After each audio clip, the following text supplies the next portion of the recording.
Apartment पहुंचने के बाद ड्राइवर कार रोककर युवराज से कहता है, सर हम घर पहुंच गए। ड्राइवर की आवाज़ सुनकर युवराज, जो अभी तक एक गहरी सोच में डूबा हुआ था, अपनी आंखें खोलते हुए अपनी सोच से बाहर आता है और गेट खोलने पर कार से बाहर उतरता है। अपार्टमेंट के डोर पर पहुंचकर वह डोरबेल बजाता है। डोरबेल की आवाज़ सुनकर किचन में काम कर रहा श्याम सुंदर आकर दरवाजा खोलता है। श्याम सुंदर को देखकर युवराज को थोड़ा बुरा लगता है, क्योंकि वह उम्मीद कर रहा था कि छवि आकर दरवाजा खोलेगी। वह अंदर आते हुए श्याम सुंदर से पूछता है, छवि कहाँ है? श्याम सुंदर युवराज के हाथों में पानी का गिलास थमाते हुए कहता है, भैया मैडम तो अभी नहीं आई हैं। यह सुनकर युवराज थोड़ा हैरान होता है और श्याम सुंदर की तरफ देखते हुए अपनी हैरानी भरी नजरों से श्याम सुंदर से पूछता है, अभी तक नहीं आई? और अपने मन में सोचने लगता है, ऐसा कैसे हो सकता है कि छवि अभी तक घर नहीं आई? रोज तो वह अब तक आ जाती है, फिर आज कहाँ रह गई? उसे सोचता हुआ देख श्याम सुंदर कहता है, भैया क्या आप कुछ और लेंगे? युवराज कहता है, नहीं। श्याम सुंदर फिर कहता है, तो क्या भैया मैं जाऊं? युवराज कहता है, ठीक है तुम जाओ। यह कहकर वह अपना फोन लेकर छवि के पास कॉल करता है। दूसरी तरफ छवि, जो रोमा के साथ बैठी हुई कॉफी और स्नैक खा रही थी, अपने फोन की आवाज सुनकर अपना फोन रिसीव करती है और कहती है, हेलो। उसकी आवाज सुनकर युवराज, जो परेशान था, पूछता है, तुम ठीक तो हो? छवि कहती है, हाँ मैं बिल्कुल ठीक हूँ। युवराज कहता है, फिर तुम कहाँ हो? अभी तक घर क्यों नहीं आई हो? छवि कहती है, मैंने आपको मैसेज करके तो बता दिया था। युवराज अब अपने फोन को सामने करके देखता हुआ कहता है, मैंने तुम्हारा मैसेज पढ़ा नहीं। छवि कहती है, मैं रोमा के साथ बाहर आई हुई हूँ शॉपिंग के लिए। युवराज कहता है, कब तक आओगी? छवि कहती है, बस थोड़ी देर में यहाँ से निकल कर आ रही हूँ। युवराज कहता है, कहाँ हो तुम? बताओ, मैं आता हूँ तुम्हें लेने के लिए। छवि कहती है, नहीं मैं इस समय पैसिफिक मॉल में हूँ, बस मैं थोड़ी देर में पहुंच जाऊंगी, आप परेशान मत होइए। युवराज कहता है, ठीक है, और फोन डिस्कनेक्ट करके छवि के भेजे हुए मैसेज को पढ़ता है। इधर छवि युवराज के मैसेज डिस्कनेक्ट करने के बाद तुरंत अपनी चेयर से उठती है और रोमा से कहती है, रोमा मैं जा रही हूँ, प्लीज तू अपनी कॉफी खत्म करके चली जाना। रोमा छवि को इतनी जल्दीबाजी में जाते हुए देख पूछती है, क्या हुआ छवि? रुको तो सही, मैं भी चलती हूँ। छवि कहती है, नहीं रोमा, तुम आराम से अपनी कॉफी और एक स्नैक्स खत्म करके जाना, मुझे थोड़ा जल्दी है। मैं चलती हूँ, वैसे भी हम दोनों को अलग अलग ही जाना है, एक साथ तो जाना नहीं है। छवि की बात सुनकर रोमा कहती है, तुम सही कह रही हो, ठीक है, तुम जाओ, कल कॉलेज में मिलते हैं। छवि रोमा को बाय कह के वहां से निकल जाती है। युवराज सोफे पर बैठा हुआ छवि के बारे में सोच रहा था। छवि के बिना आज ये घर कितना खाली खाली लग रहा था। इतने दिनों में आज पहली बार वह बिना छवि के इस घर में था। छवि जब से उसकी लाइफ में आई थी, तब से वह कभी अकेले नहीं रहा। घर पर आने के बाद उसे छवि का मुस्कुराता हुआ चेहरा ही दिखाई देता था, जिसे वह इस समय बहुत मिस कर रहा था। उसे इस समय छवि की कमी बहुत खल रही थी। वह अपने मन में सोचता है, छवि इतनी थोड़ी सी देर में मुझे तुम्हारी कमी इतनी ज्यादा महसूस हो रही है कि मैं तुम्हें बता नहीं सकता। मैं अपनी जिंदगी में अब तुम्हारे बिना रहने की सोच भी नहीं सकता। बहुत मुश्किल होगा तुम्हारे बिना जिंदगी गुजारना। कभी मुझे छोड़कर मत जाना छवि। ये कहते हुए वह अपना फोन निकालकर छवि की पिक्चर्स को देखने लगता है, जो उसने अलग अलग टाइम पर ली थी। कई पिक्चर्स में वह और छवि एक साथ थे। उन पिक्चर्स को देखते हुए युवराज कहता है, मेरी जिंदगी बन गई हो तुम छवि। तुम्हारे बिना यह घर घर नहीं लग रहा है। बहुत मिस कर रहा हूँ तुम्हें। जल्दी से आ जाओ। वह अपने फोन को हाथ में ही लिए अभी यही सब सोच रहा था कि तभी उसके फोन पर छवि की कॉल आती है और वह अपने फोन को देखते हुए हैरानी से कहता है, छवि मुझे फोन क्यों कर रही है? मैं इसका यहाँ इंतजार कर रहा हूँ, इसके बिना बेचैन हुए जा रहा हूँ, और यह कि घर आने की बजाय मुझे फोन कर रही है। वह ये कहते हुए छवि का फोन रिसीव करता है। दूसरी तरफ से वो छवि की आवाज़ सुनकर शॉक्ड रह जाता है, क्योंकि दूसरी तरफ से छवि के चीखने की आवाज़ आ रही थी। वह कह रही थी, कौन हो तुम लोग? छोड़ो मुझे, कहाँ लेकर जा रहे हो? छोड़ो मुझे। छवि की ऐसी आवाज़ सुनकर युवराज गुस्से में सामने रखे कॉफी टेबल को एक जोर की लात मारता है, जिससे वह कॉफी टेबल जमीन पर गिरकर चूर चूर हो जाती है। और वह गुस्से में घर से निकलता हुआ अपनी कार के पास आता है और उसका ड्राइवर और बॉडीगार्ड अभी वहीं होते हैं। वह गुस्से में चिल्लाते हुए उनसे कहता है, रॉकी को कॉल करो जल्दी, क्योंकि युवराज के फोन पर छवि की कॉल कनेक्ट थी जिसे वह डिस्कनेक्ट नहीं करना चाहता था। इसीलिए वह बॉडीगार्ड से ऐसा बोलता है। उसका बॉडीगार्ड जल्दी से रॉकी को फोन मिलाता है। युवराज उसके फोन से फोन छीनते हुए रॉकी से कहता है, रॉकी, छवि किसी परेशानी में है, जल्दी पता करो क्या हुआ है। रॉकी युवराज की बात सुनकर कहता है, बॉस, मैं तुरंत पता करता हूँ। युवराज तुरंत फोन डिस्कनेक्ट कर अपने पास रखता है और कार की ड्राइविंग सीट पर बैठे हुए ड्राइवर को खींचकर बाहर निकालकर खुद कार ड्राइव करते हुए उस मॉल की तरफ जाने लगता है जहां छवि ने बताया था कि वह वहीं पर है। उसके बॉडीगार्ड्स पीछे दूसरी कार में उसके पीछे पीछे जाते हैं। इधर रॉकी भी छवि के हायर किए हुए बॉडीगार्ड से उसकी लोकेशन पता करने के लिए कहता है। युवराज अपने फोन को स्पीकर मोड पर डालकर कार बहुत तेजी से ड्राइव करने लगता है, लेकिन कुछ ही देर में उसका फोन डिस्कनेक्ट हो जाता है, जिससे युवराज को छवि की कोई आवाज नहीं आती है। वह गुस्से में अपने हाथ में पकड़ी हुई स्टीयरिंग व्हील पर जोर से मुक्का मारता है। युवराज उस मॉल के बाहर पहुंचता है। वहां पर रॉकी छवि के बॉडीगार्ड के साथ पहले ही पहुंच चुका था। युवराज रॉकी से पूछता है, क्या हुआ, छवि का कुछ पता चला? युवराज की बात सुनकर रॉकी कहता है, बॉस, मैंने यहाँ की सीसीटीवी फुटेज चेक करवाई है और उसे देखकर यह पता चला है कि मैडम को कुछ लोग एक ब्लैक कलर की कार में किडनैप करके ले गए हैं। युवराज रॉकी की बात सुनकर कहता है, कुछ पता चला कि वह लोग कौन थे? रॉकी थोड़ा घबराते हुए युवराज से कहता है, बॉस, वह उसी चौधरी बेटे के आदमी थे। यह सुनकर युवराज गुस्से में रॉकी की गर्दन पकड़ते हुए कहता है, मैंने तुम्हें पहले ही छवि की सिक्योरिटी का इंतजाम करने के लिए कहा था, तुमने क्यों नहीं किया? युवराज जब मॉल पहुंचता है, उसे पता लगता है कि चौधरी के बेटे ने छवि का किडनैप करवाया है, तो उसका खून खौल उठता है और वह गुस्से में रॉकी की गर्दन को कसकर पकड़ते हुए कहता है, कहा था ना मैंने तुम्हें कि उसकी सिक्योरिटी का इंतजाम करो, फिर तुमने क्यों लापरवाही की? उसकी सिक्योरिटी का इंतजाम करने में युवराज की गर्दन पकड़ने की वजह से रॉकी का कदम घुटने लगता है और डर की वजह से उसकी हालत खराब हो रही थी। इस समय ऐसा लग रहा था कि युवराज उसे जान से ही मार डालेगा। वह किसी तरह से हिम्मत जुटाकर युवराज से कहता है, बॉस, आप परेशान मत होइए, मैं पता लगा रहा हूँ, जल्दी मैडम का पता लग जाएगा। उसकी एक एक आवाज इस समय बड़ी मुश्किल से निकल पा रही थी। उसकी बात सुनकर युवराज उसकी गर्दन को छोड़ते हुए कहता है, जल्द से जल्द मुझे छवि मेरे पास चाहिए और उस चौधरी के बेटे का तो मैं ऐसा हाल करूंगा कि वह मुझसे अपनी मौत के लिए भीख मांगेगा, लेकिन उसे वह भी नसीब नहीं होगी। वह अभी बोल ही रहा था कि तभी उसका एक आदमी युवराज के पास आता है और कहता है, बॉस, कुछ क्लू मिले हैं जहाँ इस समय मैडम हो सकती हैं, हमें वही के लिए निकलना चाहिए। युवराज गुस्से में कहता है, तो तुम सब इंतजार किस बात का कर रहे हो, चलो जल्दी। और वह कार की ड्राइविंग सीट पर जल्दी से बैठते हुए उस बॉडीगार्ड से कहता है, जल्दी से उस जगह का एड्रेस मुझे सेंड करो। इतना कहकर वह कार का डोर बंद कर लेता है। रॉकी युवराज को कार में बैठते हुए देख बिना समय गंवाए दूसरी तरफ से डोर खोलते हुए रॉकी जल्दी से बैठता है। तब तक युवराज कार स्टार्ट करके ड्राइव करने लगता है। पीछे से उसके बॉडीगार्ड की 4 कारें आ रही होती हैं। लगभग 4 घंटे बाद वह लोग उस एड्रेस पर पहुंचते हैं जहां छवि की होने की उम्मीद थी। युवराज कार से उतरता है। इस समय उसे देखकर डर लग रहा था। वहां पहले ही उसके आदमी पहुंच चुके थे। एक आदमी उसके पास आते हुए कहता है, बॉस, हमारे आदमियों ने चारों तरफ से इस जगह को घेर लिया है। अंदर काफी लोगों के होने की उम्मीद है, तो हमें काफी केयरफुल रहना पड़ेगा। युवराज उसकी बात सुनते हुए ही आगे बढ़ता जा रहा था। वह एक पल भी रुककर समय बर्बाद नहीं करना चाहता था।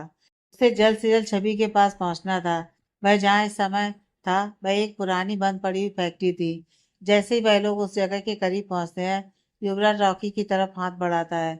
रॉकी, जो उसके साथ ही चल रहा था, तुरंत उसका इशारा समझते हुए उसके हाथ में गन थमा देता है। युवराज अपने हाथ में गन लेकर आगे बढ़ता है।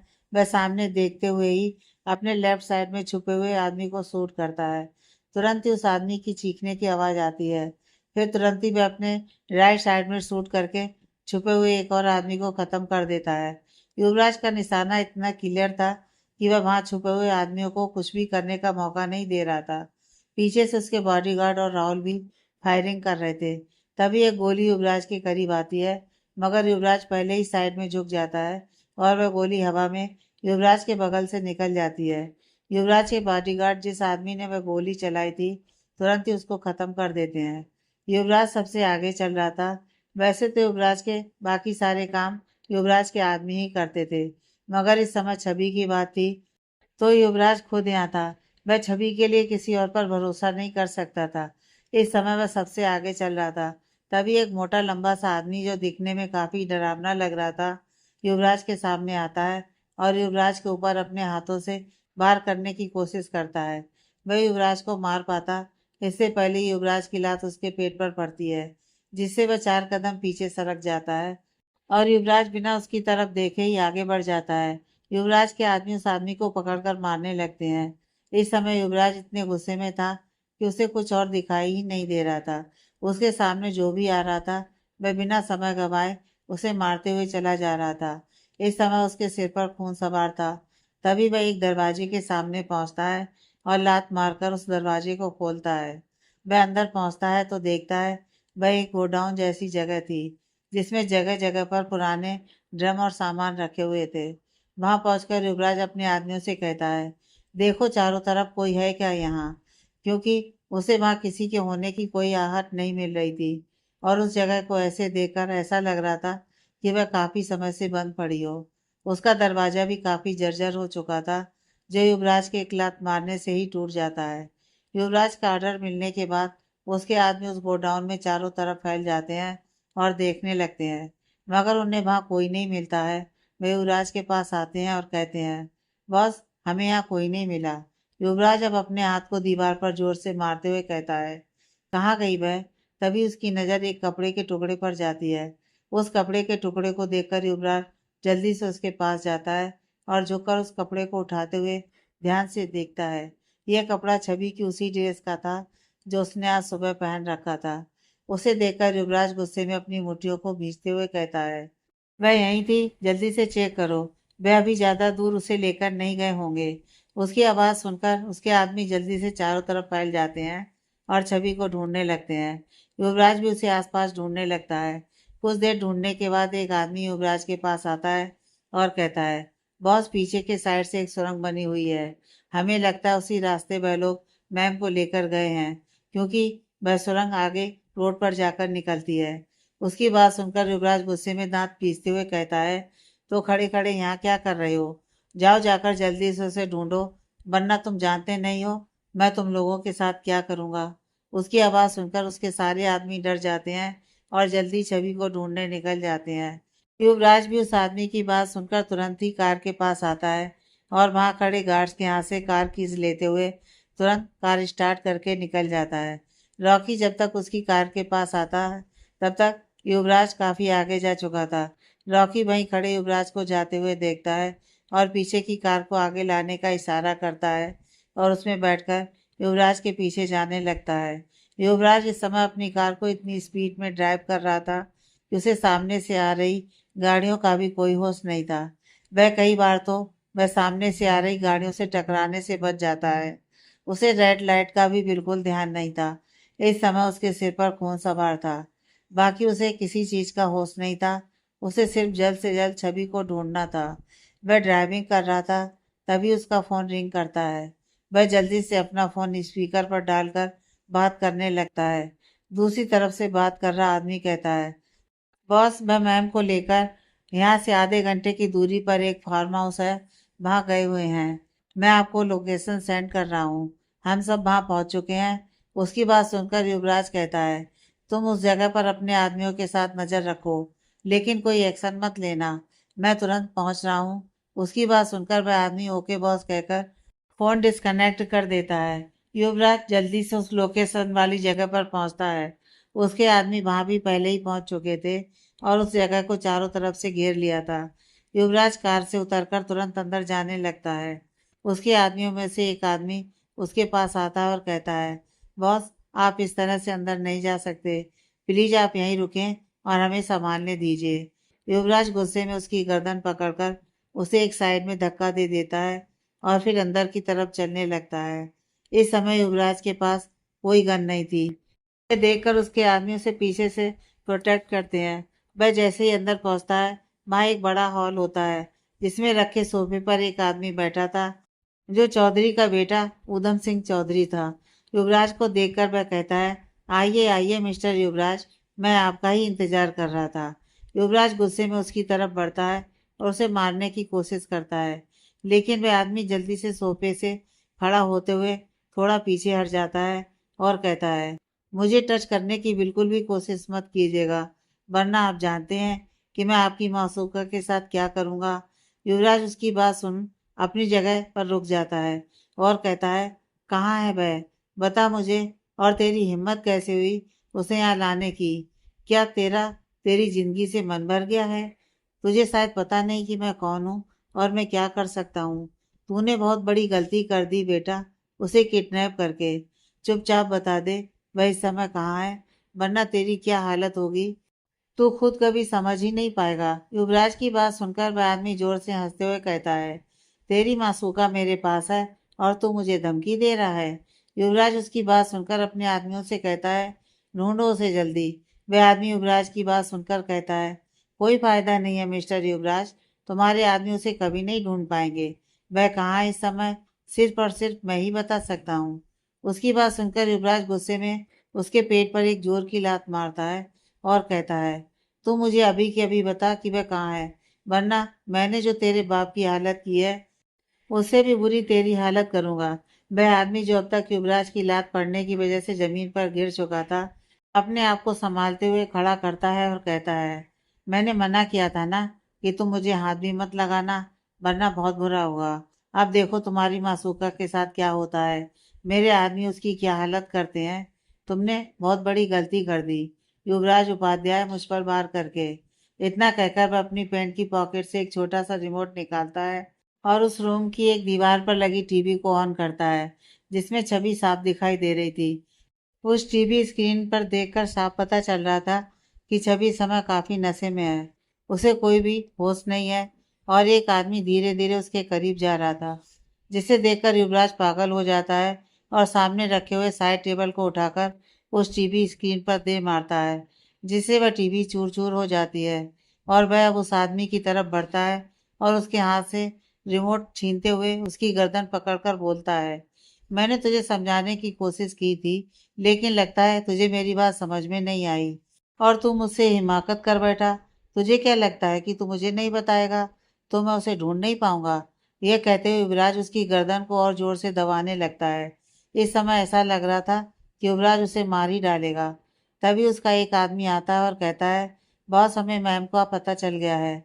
उसकी बात सुनकर युवराज उधम सिंह चौधरी को एक साइड में धकेल कर छोड़ देता है और अपने आदमियों से कहता है, पकड़ कर ले चलो इसे उसी जगह पर जहाँ इसके बाप को मारा था।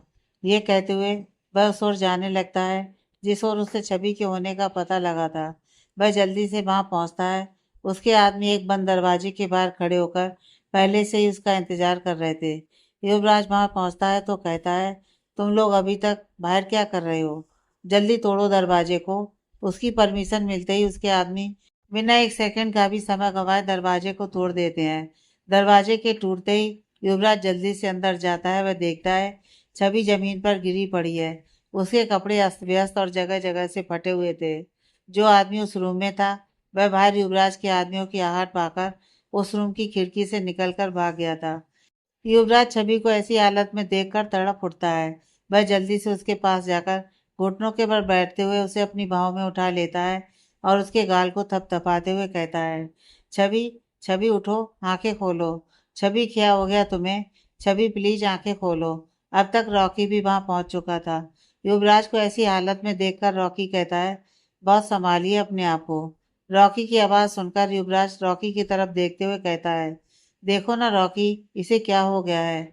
रॉकी कहता है, बॉस आप इन्हें लेकर चलिए, डॉक्टर को मैंने फोन कर दिया है, वह अपार्टमेंट पर पहुंचते ही होंगे। उसकी बात सुनकर युवराज जल्दी से छवि को गोद में उठा लेता है और बाहर की तरफ निकलने लगता है। इस समय उसे छवि के अलावा किसी चीज का होश नहीं था। कुछ ही देर में वह अपनी कार के पास पहुंचता है। रॉकी भी जल्दी से आगे वाली ड्राइविंग सीट के बगल की पैसेंजर सीट पर बैठता है और ड्राइवर से कार ड्राइव करने के लिए कहता है। युवराज छवि को अपनी गोद में लिए हुए अपने सीने से ऐसे चिपकाए हुए था जैसे छवि कोई छोटी सी बच्ची है और उसे कोई अभी युवराज से छीन कर ले जाएगा। वह बार बार ड्राइवर से कार जल्दी ड्राइव करने के लिए कह रहा था और उसके गुस्से को देखकर ड्राइवर और रॉकी भी काफी डरे हुए थे।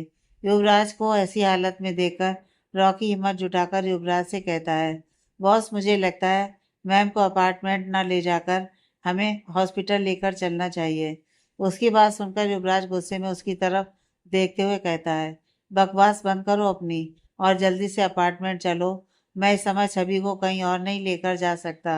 युवराज की बात सुनकर और उसके गुस्से को देखकर रॉकी और भी डर जाता है, लेकिन फिर वह युवराज से कहता है, बॉस पास में ही आपका फार्म हाउस है, क्या हम वहाँ चलें? युवराज को रॉकी की बात ठीक लगती है, वह हमें से रिलाता है। कुछ ही देर में वह लोग युवराज के फार्म हाउस पर पहुंचते हैं। रॉकी ने डॉक्टर को फोन करके वहां आने के लिए बोल दिया था, इसलिए उनके वहां पहुंचने से पहले ही डॉक्टर की एक टीम वहां पहले से ही उनका इंतजार कर रही थी। उन डॉक्टर्स की टीम में ज्यादातर लेडी डॉक्टर ही थी। रॉकी जानता था कि युवराज को कभी भी यह पसंद नहीं आएगा कि कोई भी मेल डॉक्टर छवि का ट्रीटमेंट करे, इसलिए उसने लेडी डॉक्टर को आने के लिए बोला था। मगर उसके साथ कुछ मेल डॉक्टर भी थे जो उन लेडी डॉक्टर को इंस्ट्रक्शन कर रहे थे। वहां पहुंचते ही युवराज छवि को अपनी गोद में उठाकर फार्म हाउस के अंदर बने हुए अपने रूम में लेकर जाता है और रूम में पहुंचकर वह छवि को बेड पर लिटाता है और उसका हाथ पकड़कर खुद भी उसकी बगल में बैठ जाता है। तभी एक डॉक्टर उसके पास आती है और कहती है, मिस्टर युवराज आप बाहर चलिए, हमें इन्हें चेक करना है। युवराज गुस्से में उस डॉक्टर को घूरते हुए कहता है, जो करना है यहीं करो, मैं कहीं नहीं जाने वाला। उसकी गुस्से भरी आवाज़ सुनकर वह डॉक्टर डर जाती है, लेकिन फिर एक बार युवराज को समझाने की कोशिश करते हुए कहती है, प्लीज़ मिस्टर युवराज आप समझने की कोशिश कीजिए, हम आपके सामने इन्हें चेक नहीं कर सकते।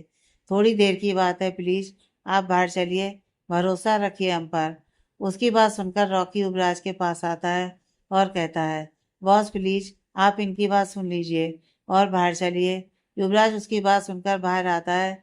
डॉक्टर छवि को चेक करती है और थोड़ी देर बाद बाहर आकर युवराज से कहती है, उन्हें ड्रग्स की हैवी डोज दी गई है जिसकी वजह से वह बेहोश है। युवराज कहता है उसे कब तक होश आ जाएगा।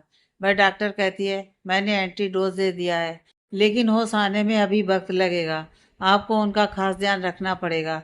वह फिजिकल और मेंटली काफ़ी कमज़ोर है और किसी ने उनके साथ ज़बरदस्ती भी करने की कोशिश की है। छवि के फटे हुए कपड़े और उसके शरीर पर खरोंच के निशान देखकर युवराज को यह पहले ही अंदाजा लग चुका था कि उसके साथ ज़बरदस्ती करने की कोशिश की गई है। इसलिए वह डॉक्टर को बीच में रोकते हुए कहता है, डॉक्टर क्या मैं उससे अब मिल सकता हूँ? इतना कहते हुए वह बिना डॉक्टर की बात सुने ही अंदर छवि के पास चला जाता है। उसके अंदर चले जाने पर रॉकी डॉक्टर के पास आता है और पूछता है, डॉक्टर वह सेफ तो है, उसके साथ कुछ हुआ तो नहीं? प्लीज आप मुझे गलत मत समझिएगा।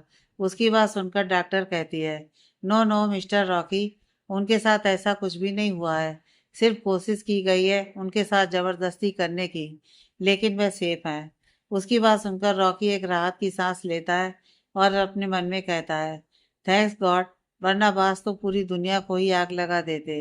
युवराज अंदर पहुंचकर छवि के बगल में बैठ जाता है और उसके हाथ को अपने हाथों में लेकर अपने दूसरे हाथ से उसके माथे को सहलाते हुए उस पर किस करता है और कहता है, सॉरी जान, मेरी वजह से तुम्हें बहुत कुछ झेलना पड़ा है, लेकिन मैं वादा करता हूँ तुमसे, उस इंसान को मैं बहुत बुरी मौत दूंगा। युवराज ऐसे ही छवि का हाथ पकड़े हुए उसकी बगल में बैठा होता है।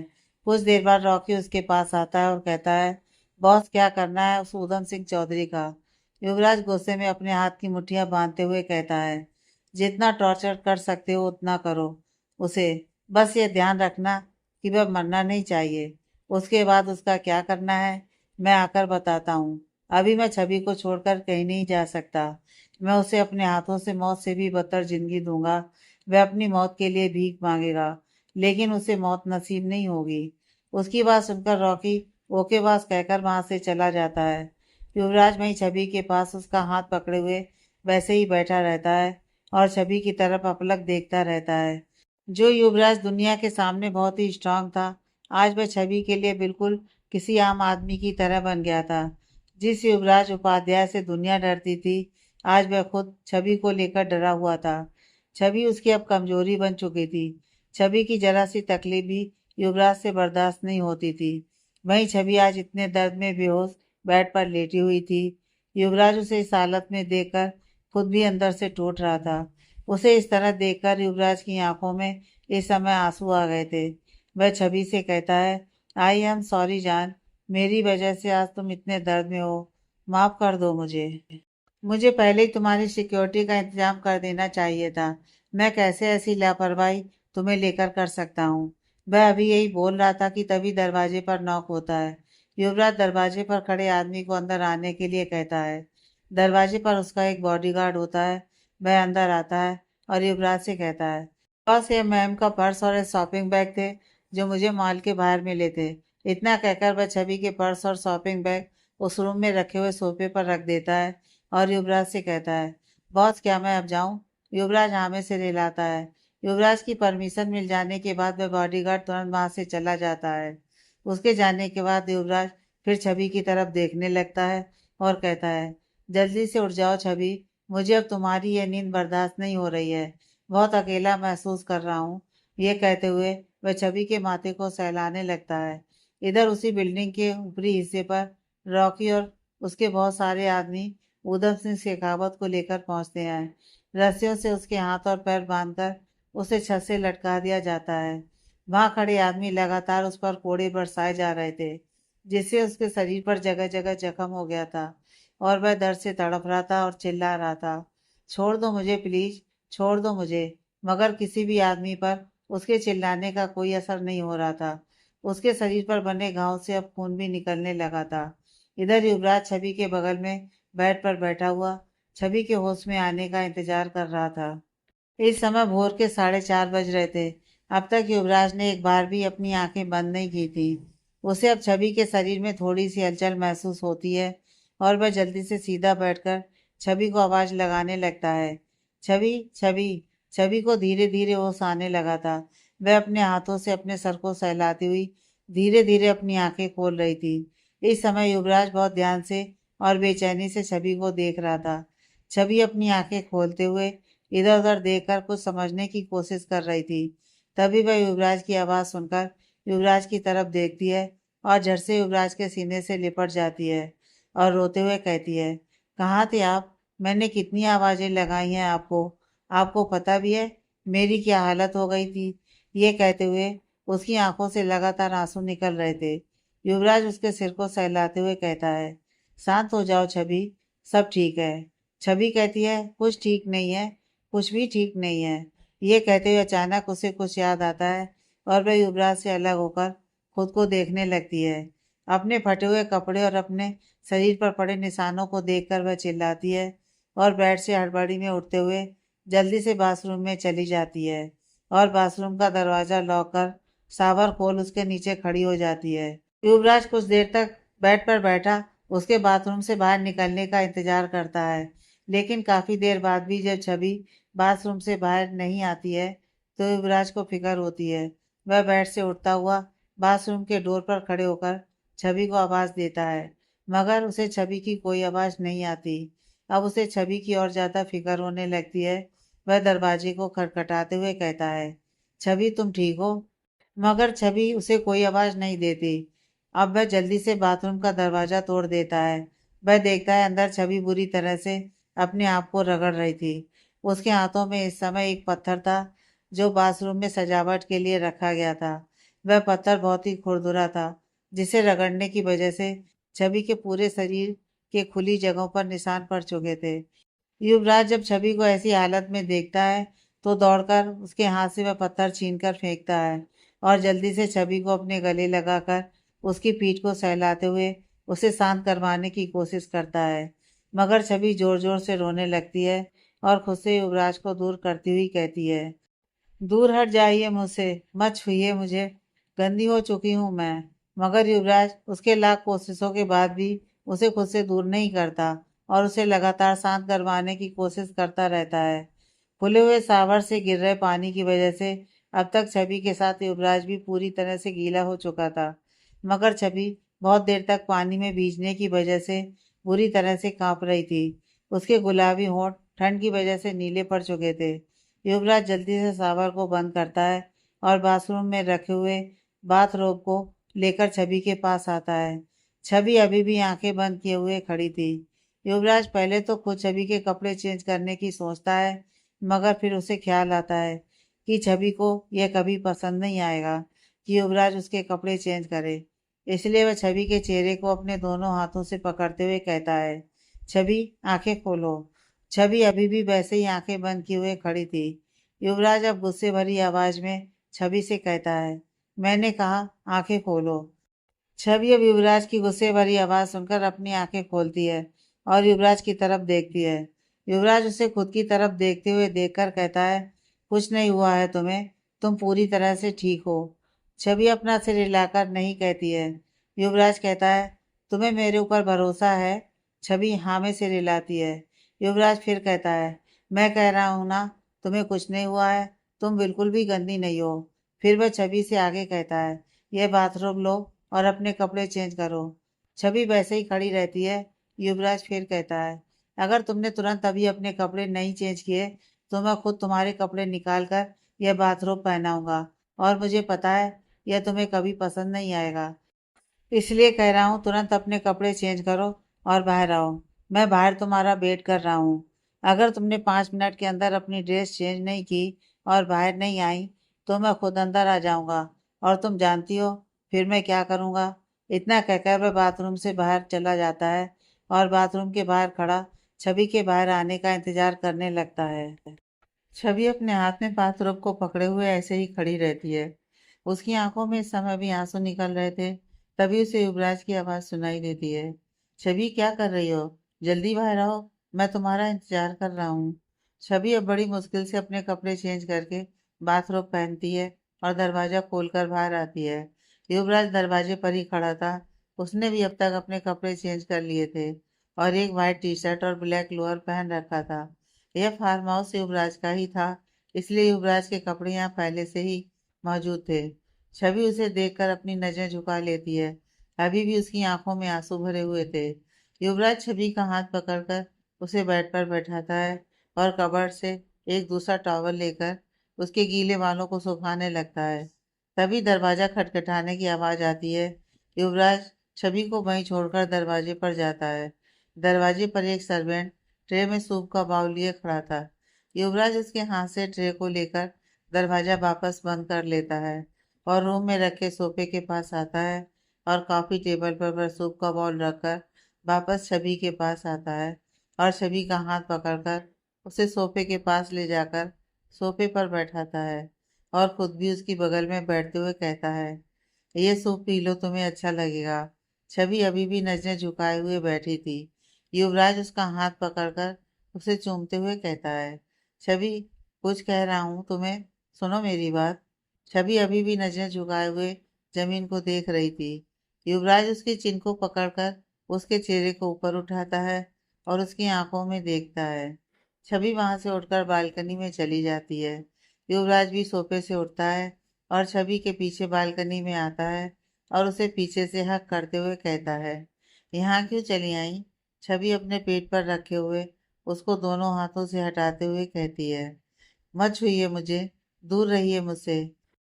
युवराज गुस्से में उसे अपनी तरफ घुमाते हुए कहता है, क्या बकवास कर रही हो, दिमाग खराब हो गया है तुम्हारा।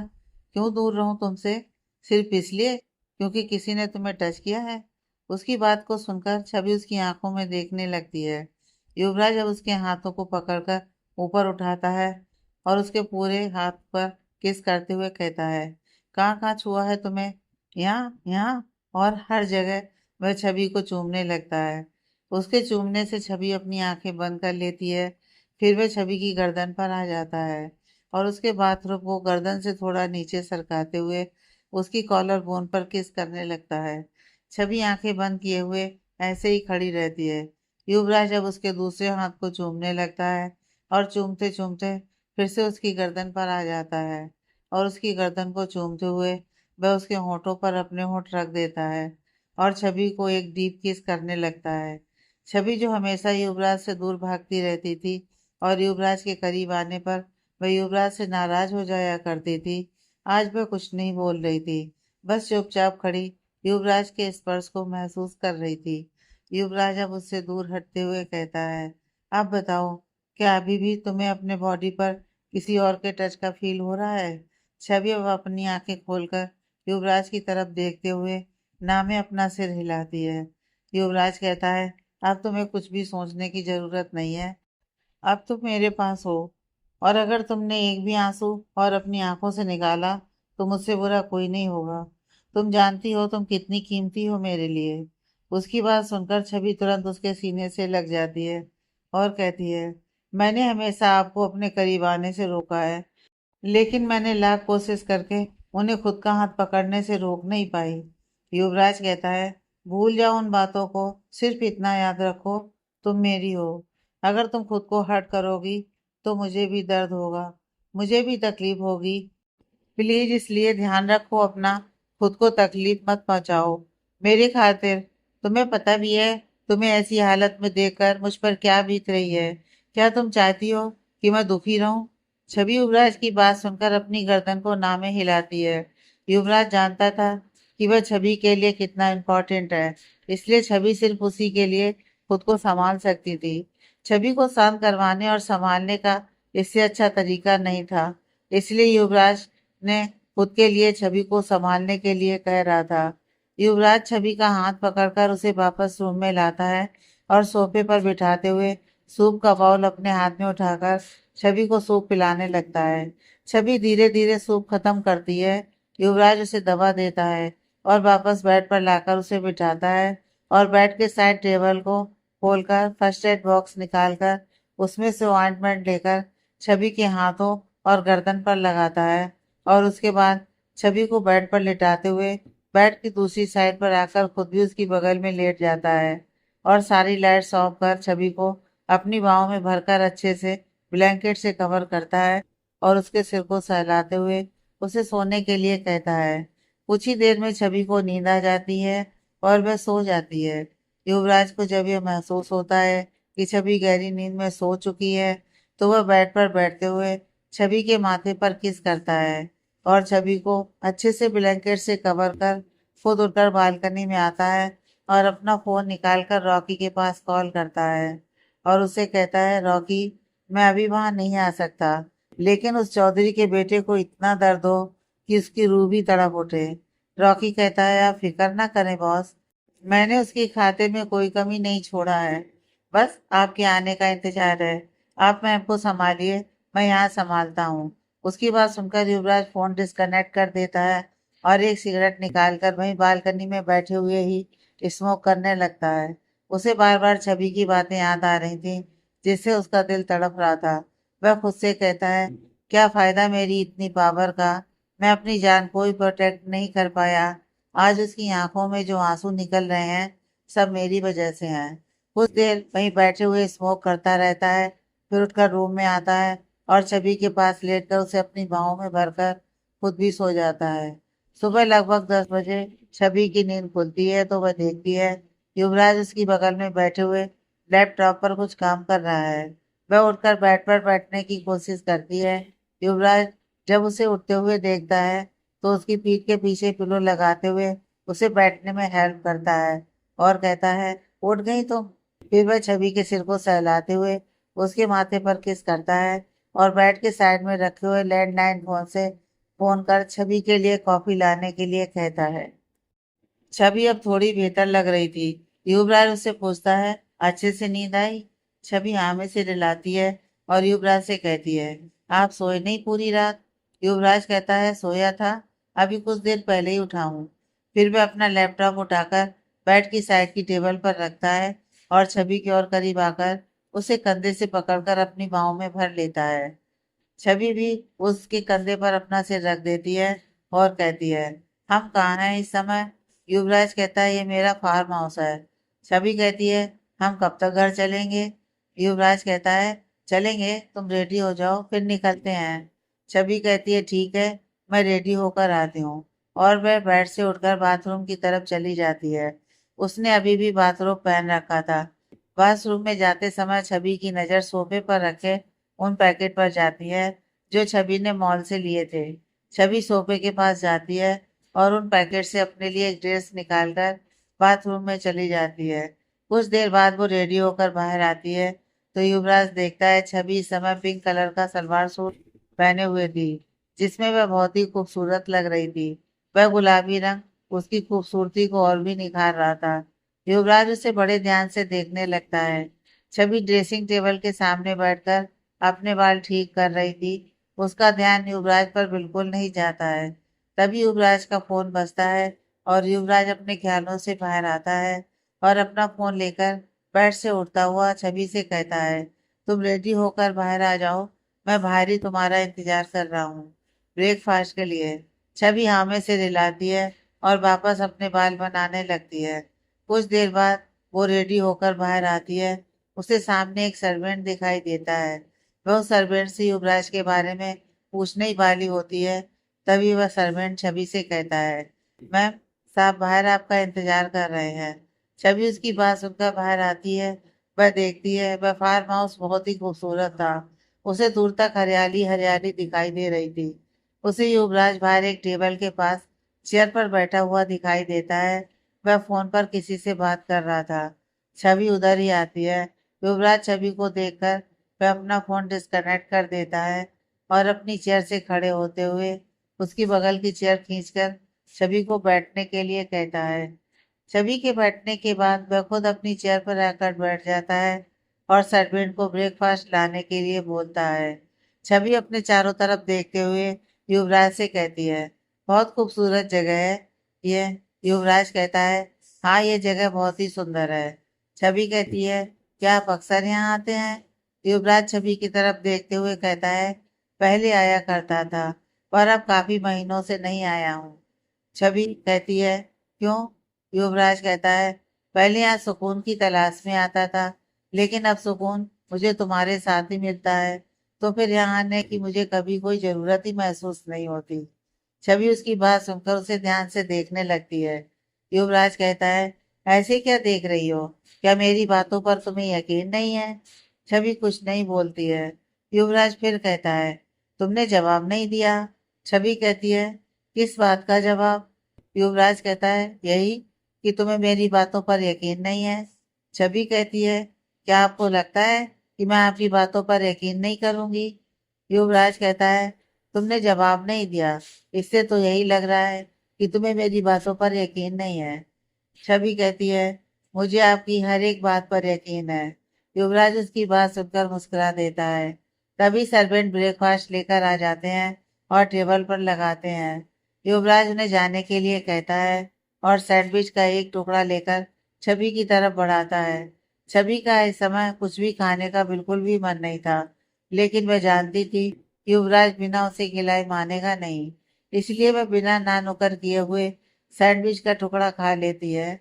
युवराज उसे खाते हुए देखकर मुस्कुराता है और खुद भी सैंडविच खाते हुए कहता है, छवि यहाँ से थोड़ी दूर पर एक नदी है जो बहुत ही खूबसूरत है, क्या तुम उसे देखना चाहोगी?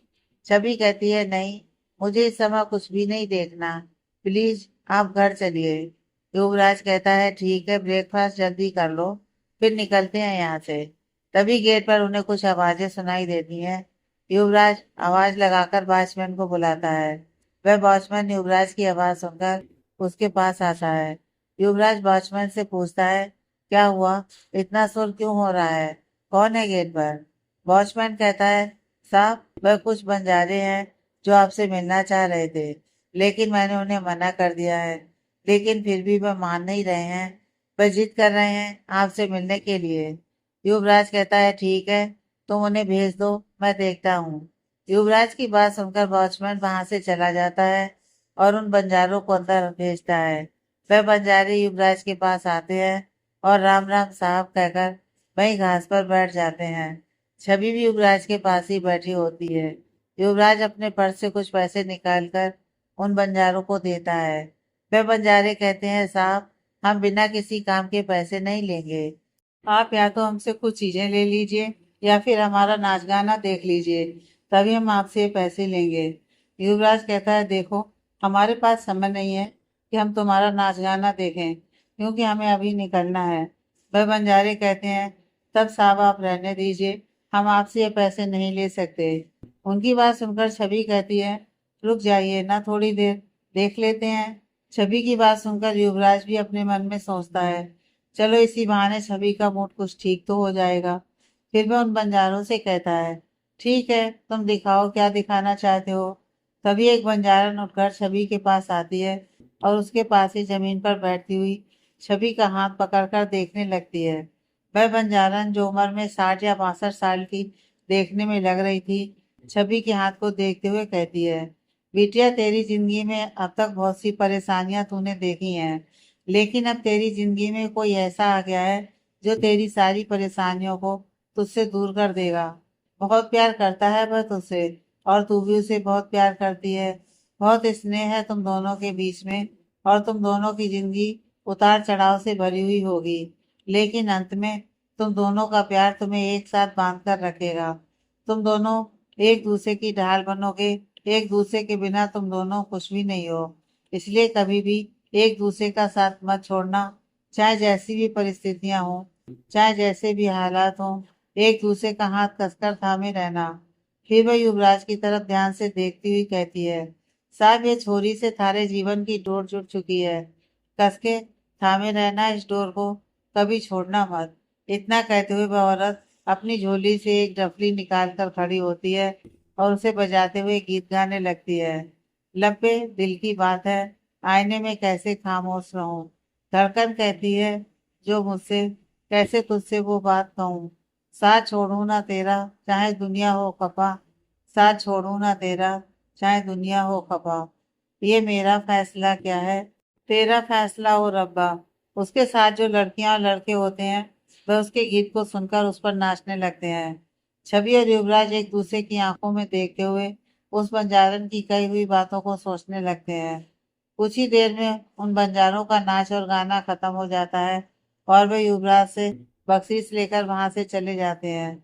युवराज छवि को देखते हुए कहता है, अब तो उस बंजारन ने भी हमारे रिश्ते पर मोहर लगा दी है। एक तुम ही हो जो मान नहीं रही हो। युवराज की बात सुनकर छवि कहती है, क्या मान नहीं रही हूँ?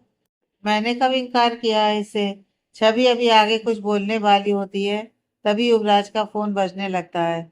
युवराज टेबल पर रखा हुआ अपना फोन उठाकर उसे देखता है और चेयर से उठकर थोड़ी दूर जाकर बात करने लगता है। छवि उसे बात करते हुए देखती है और खुद भी चेयर से उठकर थोड़ी आगे जाकर फार्म हाउस को देखने लगती है। फार्म हाउस को देखते हुए वह कुछ और आगे निकल जाती है। युवराज वहीं खड़ा बात कर रहा होता है। कुछ आगे जाने पर वह एक पेड़ का सहारा लेकर खड़ी हो जाती है और दूर तक फैले उस फार्म हाउस को देखने लगती है। तभी पेड़ की रगड़ से उसके हाथ में दर्द होता है और वह अपने बाजुओं को देखने लगती है जिस पर खरोंच के निशान थे। उसे देखकर उसे फिर वही सब कल की बातें याद आ जाती हैं कि कैसे वह आदमी छवि से जबरदस्ती करने की कोशिश कर रहा था। ये सोचते हुए फिर उसकी आंखों से आंसू निकल जाते हैं और वह वहां से आगे बढ़ जाती है। इस समय उसे कोई होश नहीं था कि वह कहाँ जा रही है। वह बस लगातार आगे बढ़ती ही जा रही थी। उसके दिमाग में कल का हादसा बार बार आ रहा था। वही सब सोचते हुए नदी तक पहुंच जाती है और वह नदी में उतरती चली जाती है। बारिश का मौसम होने की वजह से उस नदी में काफी पानी था। इधर युवराज फोन पर बात खत्म करने के बाद उस चेयर की तरफ देखता है जहाँ छवि बैठी हुई थी। तभी छवि वहां नहीं थी। वह आसपास छवि को अपनी नजर दौड़ाकर ढूंढने लगता है, मगर उसे छवि कहीं नजर नहीं आती।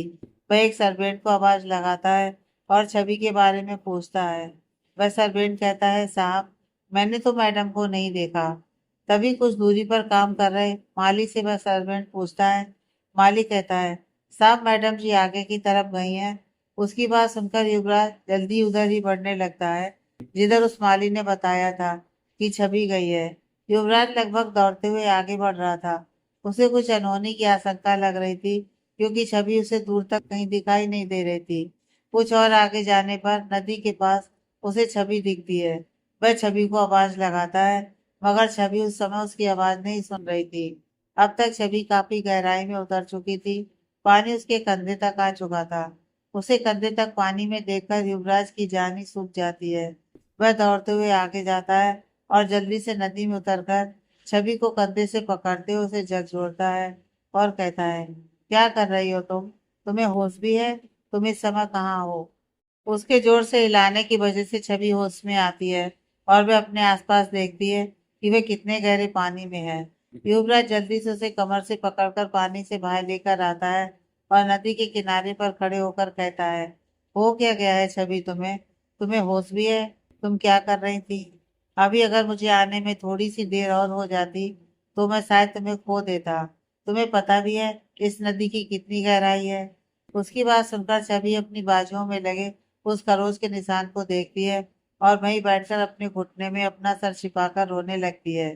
युवराज उसे इस तरह से रोते देख वहीं पर उसके पास बैठ जाता है और उसे कंधे से पकड़कर अपनी तरफ घुमाते हुए कहता है, तुम फिर कल की बातों को लेकर परेशान हो, क्यों सोच रही हो उसे? क्या तुम मुझे बार बार ये एहसास दिलाना चाहती हो कि मैं तुम्हें प्रोटेक्ट नहीं कर पाया, नाकाम रहा तुम्हें प्रोटेक्ट करने में? युवराज की ऐसी बातें सुनकर छवि सिर उठाकर युवराज की तरफ देखती है और अपने आंसुओं से भरी आंखों को बंद कर एक गहरी सांस लेती है और कहती है, मुझे खुद से घिन आ रही है, क्या करूं मैं? फिर वह बुरी तरह से अपने हाथों से अपनी बाजुओं को रगड़ने लगती है जहां पर उस आदमी ने छवि को अपने हाथों से पकड़ा हुआ था। युवराज उसके दोनों हाथों को अपने एक हाथ से पकड़कर रोकता है और अपने दूसरे हाथ से उसके चेहरे को अपनी तरफ घुमाते हुए कहता है, तुम्हारे लिए मेरी बातें कोई मायने नहीं रखती। मैं तुमसे क्या कह रहा हूँ वह तुम्हारे लिए कोई महत्व नहीं रखता। उसकी बात सुनकर सभी उसकी आंखों में देखते हुए अपने आप को छुड़ाने की कोशिश करती है और युवराज से कहती है, छोड़ दीजिए मुझे, मर जाने दीजिए मुझे, मुझे जीने का कोई हक नहीं है। छवि को इस तरह से बोलते हुए देख युवराज उसे अपने सीने से लगा लेता है और जोर से उसे अपनी बाहों में भर लेता है ताकि छवि उससे अलग ना हो पाए। छवि अभी भी उससे दूर होने की कोशिश कर रही थी लेकिन युवराज की पकड़ इतनी मजबूत थी कि छवि कुछ भी नहीं कर पा रही थी। उसे अपने सीने से लगाए हुए युवराज कहता है, और मेरा क्या होगा तुम्हारे बाद? सोचा है तुमने कभी मैं कैसे जीऊंगा तुम्हारे बिना? प्यार करता हूँ तुमसे, अब दूर रह पाना तुमसे बहुत मुश्किल है। मैं ही जानता हूँ कल कुछ ही घंटों में मेरी क्या हालत हो गई थी तुम्हारे बिना। तो तुम क्या मुझे छोड़कर जाना चाहती हो? सोचा भी है मैं कैसे जिंदा रहूंगा तुम्हारे बिना? फिर भी अगर तुम मरना ही चाहती हो तो चलो, मैं भी तुम्हारे साथ चलता हूँ, क्योंकि तुम्हारे बिना रह पाना मेरे लिए भी अब मुश्किल है। उसकी इस तरह की बातें सुनकर छवि अपना सिर उठाकर उसके चेहरे की तरफ देखती है। युवराज कहता है, देख क्या रही हो? सच कह रहा हूँ, बहुत प्यार करता हूँ तुमसे, जिंदगी बन गई हो तुम मेरी। इतना कहकर वह छवि के होठों पर अपने होठ रख उसे किस करने लगता है।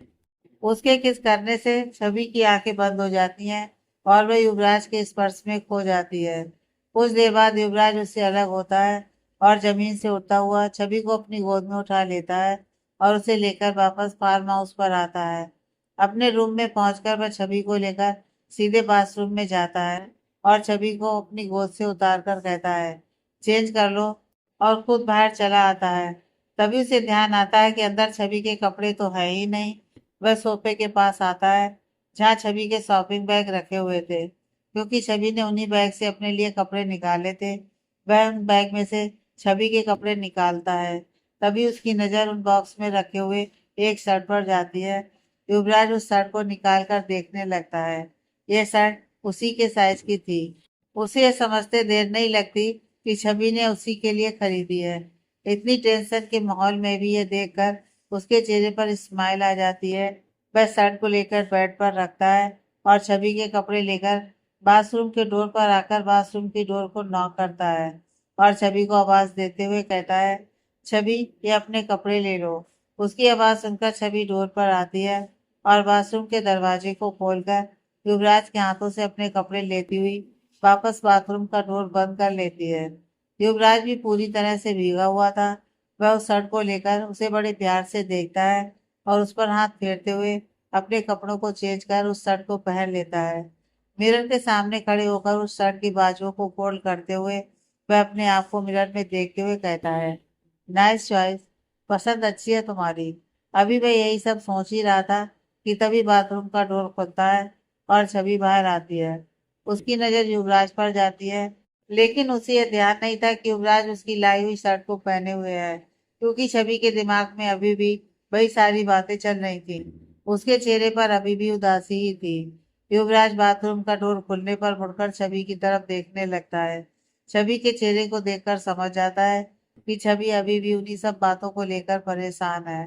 वह मिरर के सामने से हटकर छवि के पास आता है और सभी का हाथ पकड़कर उसे बेड पर बिठाता है। आगे की कहानी नेक्स्ट पार्ट में।